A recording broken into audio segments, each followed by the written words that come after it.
I'm Jamie Redknapp. I'm involved with Sandbanks. It's a brand that we're extremely proud of. So when Wayne and Sam come up with an idea about doing something that was going to be sustainable, made out of single-use plastic, very ethical, all the right messages, I had to be educated. I'm not going to lie, I didn't understand how you could get a load of plastic bottles and all of a sudden come up with an amazing jacket. And with the way that the world's going right now, that message will never go away. We've got to somehow find ways of stopping loading the oceans with plastic bottles and do the right thing, not just for us, but for our kids and our kids' kids, because otherwise we're going to have a major problem in the future. So for us to do what I would say is a little bit, I think that's a really nice thing to be part of. I captained Liverpool, I played for England. You know, if you'd have said to me at 16 years of age I was going to do that, I'd have been like, well, really? You're capable of doing that? So I don't really need to, although I already have, I don't need to say too much about it. My career, stood for itself. I had the most amazing time playing for a club like Liverpool for 11 years. And when I look back and some of the things that I was involved with and great games, played with some incredible people like, Robbie Fowler, Steve McManaman, John Barnes, who was a hero of mine. And then to put on that famous red kit and walk out leading your team at Anfield when the crowd's singing "You'll Never Walk Alone," it doesn't get any better. I work hard for everything I get, even as a young man. I know I was always that boy that wanted to be in the garden practicing. When I went to Liverpool, my attitude was always work harder than anybody else. Some things didn't go my way, and then injuries cost me a long time in my career. But you know what? You can't look backwards. And so I'm so fortunate to have had the life and the career, and football's brought me so many incredible memories. And yeah, I'm so lucky. So I remember when I first signed for Liverpool, it was the Candy kit with Candy across the front, which was a really iconic kit. And I was thinking, with John Barnes and Kenny and players like that at the time wearing it. And as I remember, signing, with Adidas as well, they had like the 3 white sort of stripes there. That was at the time quite a strong, just a strong kit. Yeah, I think it's actually, as time's gone on, more people, like say if you put up a post on Instagram and they go, oh, I love that kit, it was so iconic. There was a yellow one that was a little bit at the time, felt a bit out there, a bit not that nice, but then people actually love it when they talk about that kit. So yeah, it brings back a lot of good memories for people. I had a few rascal haircuts, I must admit. I look back and there's one haircut that I liked, I wish I'd had more, was the crop, the skinhead. And I remember playing, and we played Arsenal. Robbie Fowler got the quickest hat-trick at the time. Obviously Mane's beating it subsequently. But I did like that crop cut. And I had a lot of curtains going on, a lot of haircuts that perhaps weren't that cool at the time.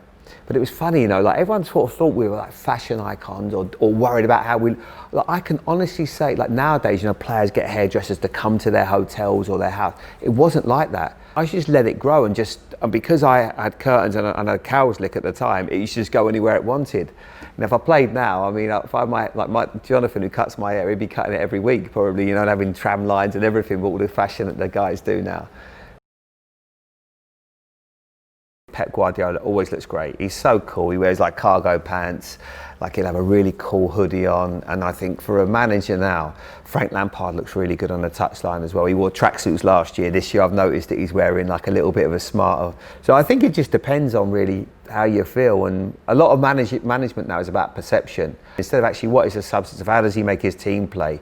Jurgen Klopp, he stands on the touchline, he gets it right in his own way, that he wears like a tracksuit that always fits in good. He wears a baseball cap, looks pretty smart, and just looks what I would think, yeah, you look a smart manager that I would, you want to run through brick walls for him. But it doesn't make it that it's any different to say what Pep Guardiola looks great, Frank Lampard looks great. I think, but a perception now is bigger than ever in football. How you come across in interviews, how you dress, we're almost become obsessed by that.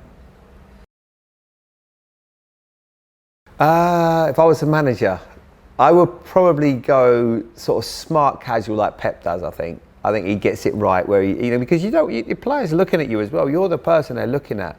And if you come where you look scruffy or whatever, so I think every single coach now, they all look smart. I've got no doubt they all think about how they're going to be portrayed, the perception of them. They are under more scrutiny than ever. So you've got to get it right on and off the field. Yeah, I don't think I managed the ups and the downs probably as well as what I would if I played now. And you asked me the question earlier on, how would my younger self have handled things? because I used to get probably too nervous when I played, hence like 2 broken ankles and a torn hamstring playing for England. That's not a coincidence. When I played for Liverpool, I felt a lot more comfortable, and it's my surroundings, it felt like my home. But when I played for England, I just used to get so nervous, and I think it certainly affected me, and that cost me, 3 years of my career, without a doubt, playing for England. But I look back and think if I could have done things differently, I wouldn't have got as emotional about things. I would have probably taken things a little bit more in my stride. At a time when I probably needed some help in terms of injuries and people question whether you'll ever play again, and you've got to go and fight your way through it. There wasn't that mechanism for people to go, right, I need a bit of help here, I need to get fit again, I need to get into the gym. Whereas you were just told, right, get in the gym, sometimes on your own for half an hour and do your exercises. And it was mind numbing. And also the doubts, will I ever come back again? And the pain and the injuries and stuff like that. So I think when I look back, I think there was only one time when I got to 31 when the doctor in America said, that's it, no more. And it was almost like a breath of fresh air for me, because I thought, no more now, no more injections, no more physiotherapy, no going to see physios at 11 o'clock at night trying to get fit for a game on a Saturday because your knee's swollen up like a balloon. And to some might go, well, that's you were injured. It's hard, it's really difficult to get over sometimes, and people question your integrity. Is he injured? Does he care? And like when you actually care more than anything or anybody, that's when it becomes a bit more difficult to take.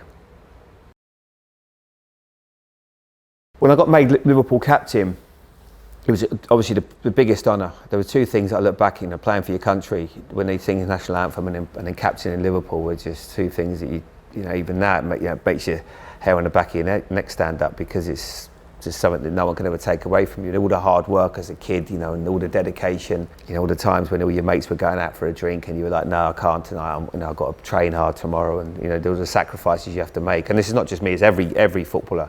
When I first got made captain, I thought, this is it now, this is my breakthrough, because you become captain of Liverpool, inadvertently become captain of England, because you're playing for one of the biggest clubs. So I just thought it was a natural progression for me. I was playing great.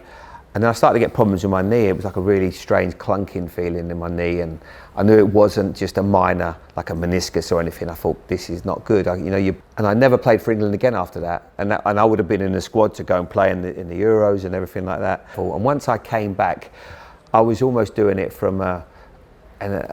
it almost become a job, whereas football was never a job to me. I was earning money, and I was thinking, right, I've just got 3 or 4 years of the game now.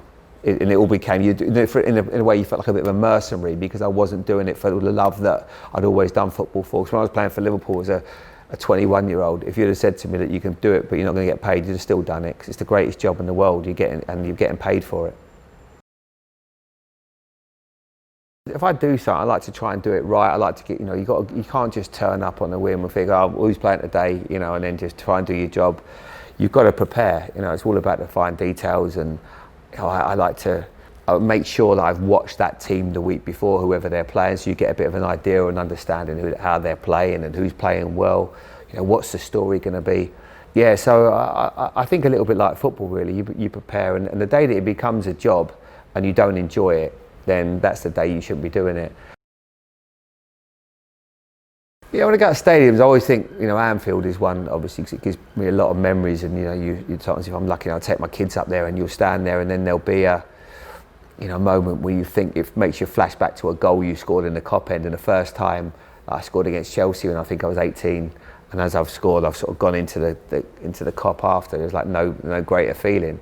So those sort of little memories that it brings back for you. Old Trafford is always incredible. I never won at Old Trafford, which I had a draw, I think. And every stadium in its own right has got lovely memories, lovely feelings. I used to love playing at Highbury before. It was obviously they've gone to the Emirates. West Ham, Upton Park was always a special place. They've gone from one thing to the other to a certain extent, but they were still great places to play. Of course, when you play football, you're always going to divide opinions. Some people like the way you play. Some people think, they don't, and that's just football. You can't please everybody. Some people want to see someone going flying into tackles, and I think that's what turns them on. And other people would love, the appreciation of someone at a 30-yard pass or scoring from 25 yards. We all see things differently.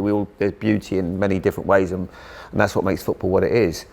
But I don't really, I do think, going into the the other side, you know, League of Their Own, and I've got no problem. I've never ever took myself seriously. I've never once. I'm more than happy to have a laugh. I've never been that guy that can't take the mickey out of himself. You know, I think part of a charm in someone is when you can, you know, you don't take yourself too seriously. Because I work with a lot of people that do, and I find that really hard, you know, to be around them, because it's just like, you know, you're not saving lives here. You know, you're talking about football, or you know, you're doing a job. So I'm I'm really self-aware of what what I can do and what I can't do. Don't get me wrong, when some people, when it's not a joke and they go, oh, you know, you were injured all the time, things like that can bother you, because it's like you feel like you've got to maybe, you know, you have to qualify what you've done. And I think that probably frustrates my dad more than me. You know, when he says, oh, I don't like it when they say that about you, Jamie. I don't like that because you were, you know, you did this or you did that, and you know, it's so there are times when you have to be a bit careful that you don't become, you know, that people are more interested in sort of take, you know, because I did what I did was, you know, was all right, and I'm not gonna. You don't want anyone to undermine what you achieved or what you did as a footballer, because that is what I always want to be known for. Damien Hirst's one of the first things that I bought, actually, and subsequently I've just sort of got into it and learning a lot more about it. But I think the Zidane shirt, yeah, I got, I think that's about 10, 11 years ago, someone broke into my garage, and I had two shirts there, a Zidane shirt which was framed, and my first one as Liverpool captain that was framed. And they must have been on some kind of drugs, these guys, because they took my shirt rather than Zidane's. I still can't understand it. I actually wanted to say to them, look, what are you doing? You know, there's a Zidane shirt there, one of the greats, and you went with the Redknapp one. I took it as a compliment, really. But if anyone's got that shirt, because it was my first one as Liverpool captain against Sheffield Wednesday, and I was so proud of that one. I think I kept the armband as well, but yeah, someone stole it. But I've still got the Zidane one, so don't come and get that one if they want to get that one as well.